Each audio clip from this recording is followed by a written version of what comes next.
भारतामध्ये अधिकार छोट्यातला छोटा असू दे किंवा मोठ्यातला मोठा अधिकार, या प्रत्येक अधिकारासाठी नागरिकांना इथं झगडावं लागतं, लढावं लागतं, भांडावं लागतं, कोर्टाच्या पायऱ्या सुद्धा चढाव्या लागतात. याच अनुषंगाने सुप्रीम कोर्टाचा एक ऐतिहासिक निर्णय आलेला आहे आणि एक नवीन मूलभूत अधिकार भारतीयांना आता प्राप्त झालेला आहे. हा नेमका नवीन मूलभूत अधिकार कुठला आहे हेच आपण आजच्या व्हिडिओच्या माध्यमातून समजून घेणार आहोत, यावर चर्चा करणार आहोत. सो निश्चितच शेवटपर्यंत हा टॉपिक तुम्हाला बघायचा आहे. So hello friends, welcome to all. मी प्रतीक कुमार स्वागत करतो तुम्हा सर्वांचं पुन्हा एकदा एवनॅसच्या युट्यूब प्लॅटफॉर्म वरती. भारतीयांना मिळाला आणखी एक मूलभूत अधिकार, सुप्रीम कोर्टाचा मोठा निर्णय बघणार आहोत. पण तत्पूर्वी तुम्ही जर राज्यसेवेसाठी तयारी करत असाल तर उत्तर लेखन 0 to Hero हे पुस्तक मार्केटमध्ये अवेलेबल आहे. राज्यसेवेच्या मुख्य परीक्षेसाठी अतिशय महत्वाचं असं हे पुस्तक असणार आहे. निश्चितच तुमचं मार्क्स वाढवून देणारं हे पुस्तक ठरणार आहे. यामध्ये आन्सर रायटिंग रिलेटेड सर्व गोष्टी मी मेन्शन केलेल्या आहे, तुम्ही खरेदी करून घेऊ शकता. आता न्यूज बघा. Supreme Court declares right to walk on footpath a fundamental right. म्हणजे कुठला राईट मिळालेला आहे? Right to walk on footpath हा आता आपल्याला मूलभूत अधिकार त्या ठिकाणी मिळालेला आहे आणि या संबंधित कायदा बनवण्याची सुद्धा निर्देश सुप्रीम कोर्टाने त्या ठिकाणी दिलेला आहे आणि या पद्धतीचा कायदा भारतामध्ये असायला हवा, आता अशी ही चर्चा आहे. बघा, फुटपाथवर चालणे हा मूलभूत अधिकार, सर्वोच्च न्यायालयाचा ऐतिहासिक निर्णय. मुख्य मुद्द्यामध्ये काय तर 19 जून 2026 रोजी सुप्रीम कोर्टाने हा निर्णय दिलेला आहे. आता हा निर्णय का दिलेला असेल तर यामागे एक कहाणी सुद्धा आहे. नेमकं हे प्रकरण कसं गेलेलं आहे हे मी तुम्हाला पुढे सांगतो. पण भारतामध्ये जे काही रस्त्याने चालणारे लोक आहेत, 2024च्या आकडेवारीनुसार हा आकडा 30,000हून अधिक आपल्याला दिसून येतो. म्हणजे 30,000हून अधिक लोकांचा मृत्यू हा रस्त्यावर चालण्यामुळे झालेला आहे. ठीक आहे, याचं कारण काय तर रोडवर फुटपाथ जे आहेत ते अवेलेबल नाही आहे आणि त्यानुसार जे काही मोटार व्हेकल ऍक्ट आपल्याकडे आहे त्यामध्ये बऱ्याच त्रुटी दिसून येतात आणि हे सुद्धा कारण आहे. सुप्रीम कोर्टाने त्यासाठी सुद्धा निर्देश आणि त्यातील त्रुटी काय हे सुद्धा सांगितलेलं आहे. हे एकूणच आपण बघणार आहोत. ठीक आहे, सुरक्षित आणि चिन्हांकित म्हणजे फुटपाथवर चालण्याचा जो अधिकार आहे हा मूलभूत अधिकार असल्याचे स्पष्ट झालेले आहे. आणि हा जो अधिकार आहे, मग हे फुटपाथ फक्त शहरासाठी असतात का तर नाही, सर्व नागरिकांसाठी हा अधिकार आता प्राप्त झालेला आहे, मूलभूत अधिकार. न्यायालयाने म्हटले की पादचारी हा वाहतूक व्यवस्थेतील सर्वात असुरक्षित घटक म्हणून त्याकडे पाहण्यात आलेला आहे आणि त्याच अनुषंगाने सुप्रीम कोर्टाने हा ऐतिहासिक निर्णय दिलेला आहे. आजपर्यंत रस्त्यांची जी रचना आहे ते वाहनांसाठी केलेली जात होती आणि माणूस यामध्ये किंवा नागरिक यामध्ये केंद्रबिंदू म्हणून पाहायला जात नव्हतं माणसाकडे आणि म्हणून हा ऐतिहासिक निर्णय आपल्याला त्या ठिकाणी दिसून येतो. सो हा निर्णय प्रत्येक नागरिकांचा सन्मान, सुरक्षा आणि नागरिकांचं जे स्वातंत्र्य आहे, नागरिकांचे जे अधिकार आहेत त्या अनुषंगाने खूप महत्वाचा आहे आणि मानव केंद्रित शहरे असायला पाहिजे. भविष्यात सुरक्षा ही मानवांकडे असायला पाहिजे, या अनुषंगाचा हा निर्णय आलेला आहे. आता हे सुरू कुठून झालेलं होतं तर एका 5 वर्षाच्या मुलाच्या मृत्यूपासून सर्वोच्च न्यायालयापर्यंत हे प्रकरण गेलेलं होतं. तर मी तुम्हाला सांगितलं की दरवर्षी 30,000हून अधिक असा आकडा आहे. म्हणजे याचा दुसरा अर्थ काय तर दररोज 100 लोकांचा मृत्यू हा रस्त्यावर चालण्याने होतो. म्हणजे याचाच अर्थ काय की रस्ते किती असुरक्षित आहे हे याच्यामधून आपल्याला दिसून येतं.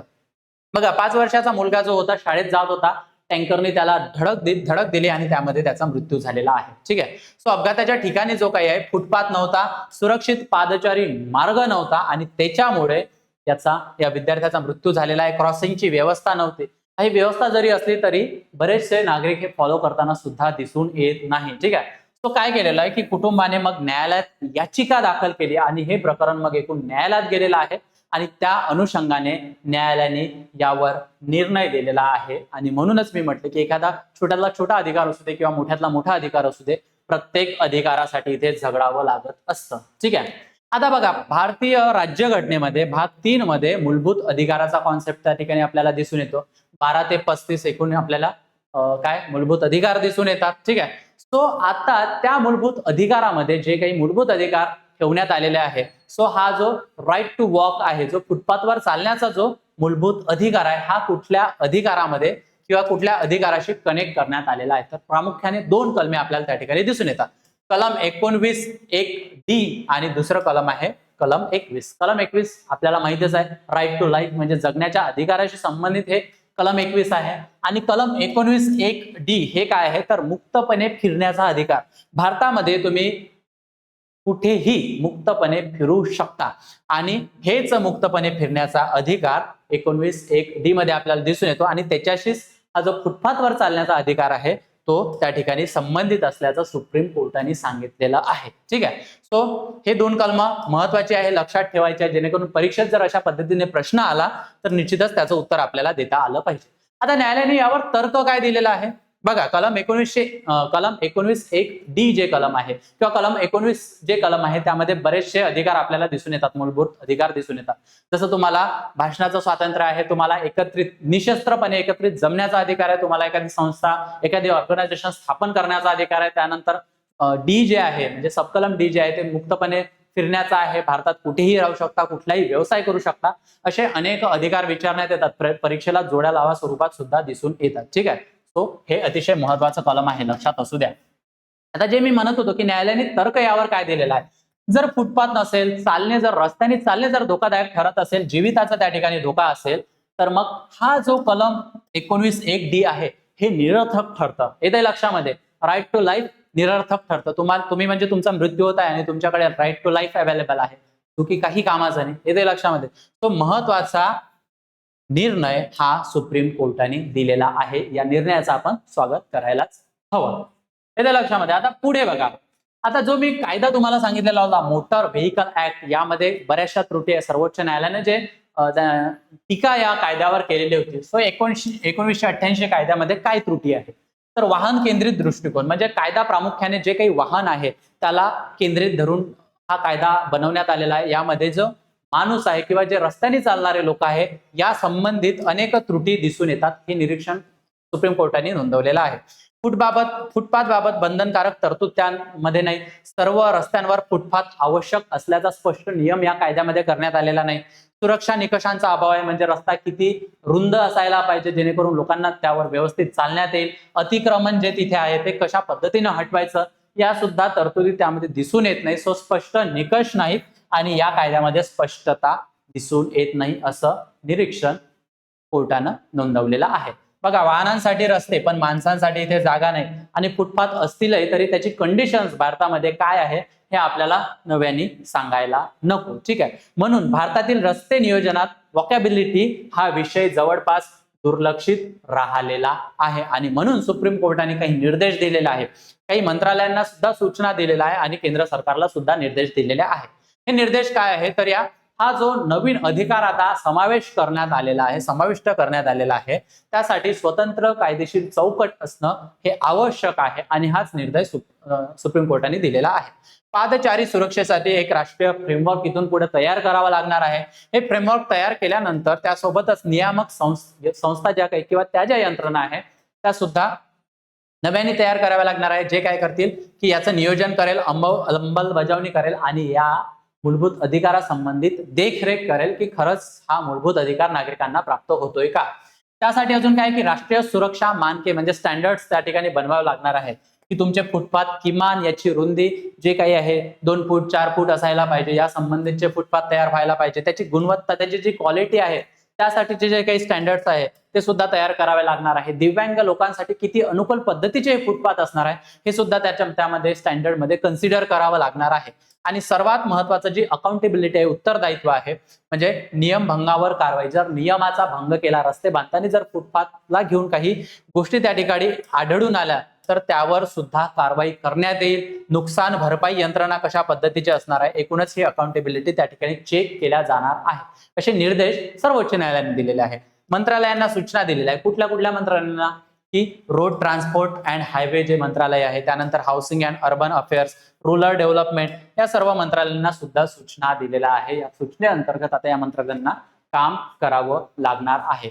मग हा निर्णय जो सुप्रीम कोर्टाने दिलेला आहे तो निश्चितच शहरी विकासाचे जे काही धोरणं आहे त्यावर प्रभाव टाकणारा हा निर्णय आहे. येते लक्षामध्ये. सो ही पायरी राईट टू लाईफ याच्या विस्तारित व्याख्येमध्ये महत्वाची भर देणारा किंवा महत्वाचा भर टाकणारा हा निर्णय आता आपल्याला या ठिकाणी दिसून येतो. मग आता हा जो निर्णय सुप्रीम कोर्टाने दिलेला आहे याचे जर व्यापक परिणाम आपण पाहिले, हा निर्णय ऐतिहासिक का ठरतो तर प्रामुख्यानं पेडेस्ट्रियन फर्स्ट अप्रोच म्हणजे जे काही पादचारी आहेत त्यांना आता वाहनांपेक्षा प्राधान्य देण्यात येईल. म्हणजे अर्थातच तुमच्या जीवाची किंमत इथून मोजली जाणार आहे. ठीक आहे, तुमच्या जीवाची किंमत किंवा तुमच्या जीवाची काळजी केल्या जाणार आहे. स्मार्ट सिटीजचा जो काही कॉन्सेप्ट डेव्हलप होत आहे, सो स्मार्ट सिटीमध्ये चालण्यासाठी शहरे अशा पद्धतीनं स्मार्ट सिटीज तयार व्हायला पाहिजे, अशा पद्धतीनं आता समोर डेव्हलपमेंट होताना दिसून येईल. प्रशासनाची जबाबदारी वाढणार आहे. मग तुमच्या महानगरपालिका असेल, नगर परिषद असेल, पीडब्ल्यूडी डिपार्टमेंट असेल किंवा national highway authority of India असेल, या सर्वांना जबाबदारी घ्यावी लागणार आहे.